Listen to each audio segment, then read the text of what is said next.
When we talk about safety, have you noticed that sometimes the facts make no sense? I like to use the example of airline safety comparison to driving a car.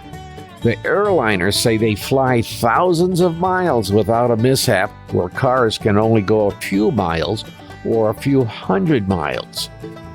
The airliners say there is no comparison between the safety of flying and driving. Flying is the safest form of travel, says the airlines. Maybe it is, maybe it isn't. How should we measure safety in the shop, for example, and for that matter, anything that can add some danger, such as an air trip? This deserves a good talk about.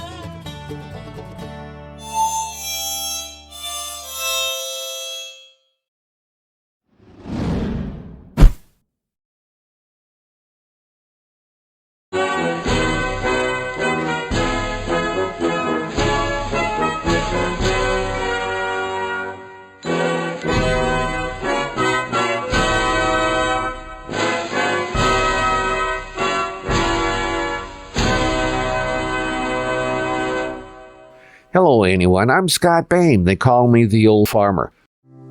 Whether on the farm, in the shop, in the kitchen, or for anything we do, safety should be one of the top priorities. When industries state safety records, is it not unusual that they may compare apples to oranges? The biggest culprit is the airline industry stating, "Think of all the miles you can fly safely to the miles you can travel safely in a car." I'm not going to say that air travel isn't safe if you discount the possibilities of catching something by being cooped up for hours in a closed environment. That's why flying with COVID was risky. Getting a cold or the flu is also an unreasonable expectation from flying. There could be better air filtration as well as processes to actually disinfect the air as part of the filtering process. But I'm not going to talk about air purity inside the airliner. How safe are the planes?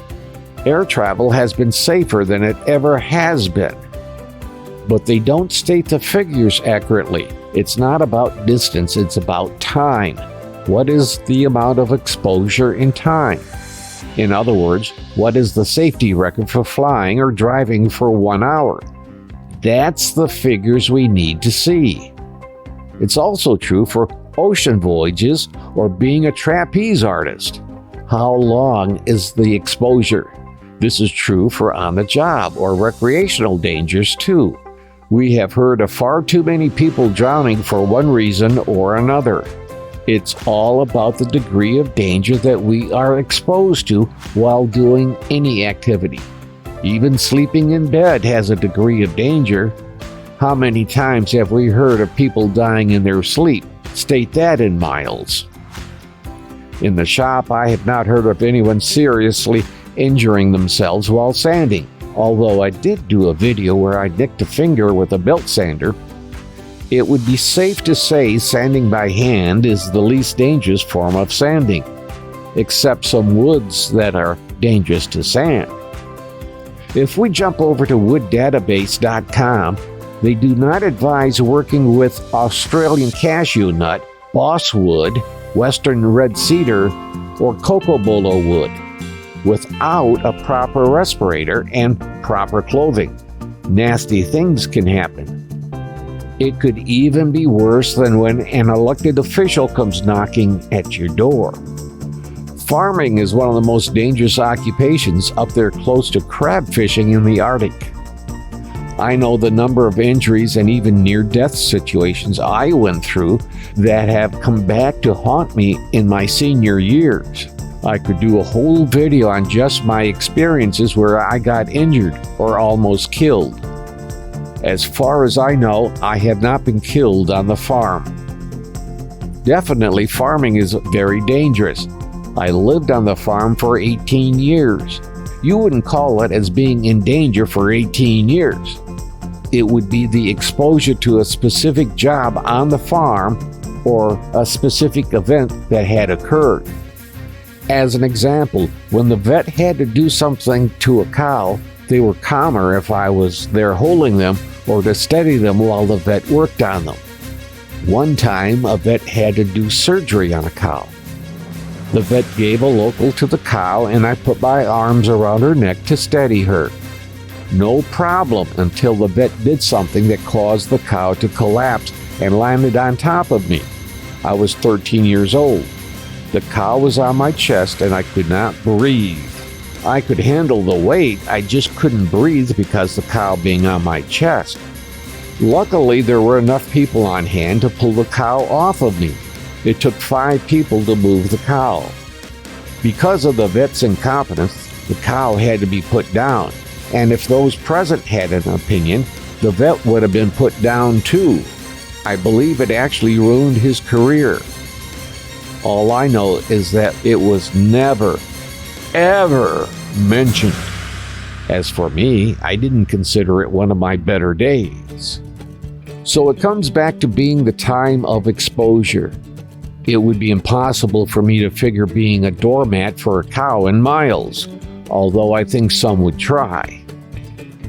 If we switch to time exposure, we can accurately, or as accurate as possible, determine the level of danger and cross-reference the degree of danger in a ranking of various occupations by specific exposure, all in time. So you're sitting in the driveway listening to the radio, and a meteor wipes you out in your car. How do you put this in a mild scale for danger?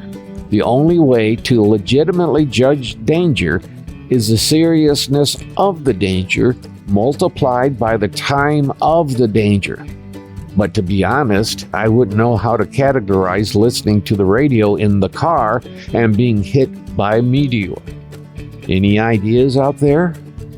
Thanks for watching. And for crying out loud, be safe.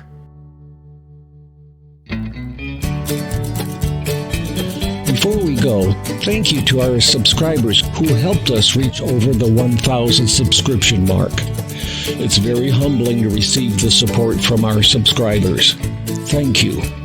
I will always try to give you accurate information, and I'm not worried if you disagree in comments. Just remember, youngsters may read your words.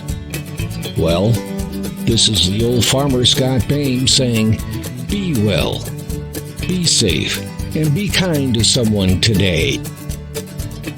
Don't forget to click like, subscribe, share, or ring the bell buttons on the original Old Farmer channel. We enjoy reading the comments that you leave, and they do help the channel, so keep them coming. And once again, thank you for watching the original Old Farmer.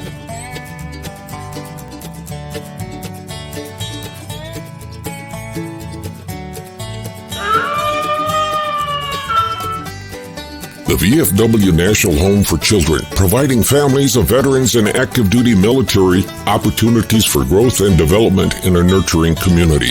Please consider a donation to help their children and families. I.C. Rhodes speaking.